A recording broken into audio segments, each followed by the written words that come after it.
With slugs last season, you're definitely not alone. So here are my top tips for a slug-free garden.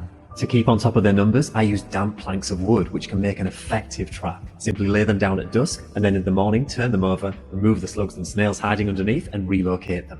Barriers can be useful, created from things like bramble canes cut and placed around a plant, sharp shells such as crushed welk shells, or even copper. Reducing habitat is really important, and I do so by keeping the garden as tidy as I can, ensuring lawned areas and the garden are always cut, pathways maintained, and by removing any decaying lower leaves which are yellowing or touching the ground. I always grow around 20% more than I need, so I have spare plants just in case I lose any, and I transplant them as larger plants so they're more resilient and can weather a chomp from a slug. I water in a morning rather than an evening, focusing on the base of the plant rather than soaking the entire bed. I've created wildlife habitats such as ponds, bird, bug and hedgehog houses, drawing predatory wildlife into the garden to help maintain balance. Biological controls such as slug nematodes can be another good option, particularly if neighbouring plots or gardens are affecting yours by poor management. Simply stir them into water, dilute them and water them onto your garden beds. And it's not my favourite job, but if need be, I'll go out on an evening and do a bit of slug picking when they're most active. But let's not forget that slugs and snails play vital roles within our ecosystems. So for guidance on how to create a more balanced garden ecosystem,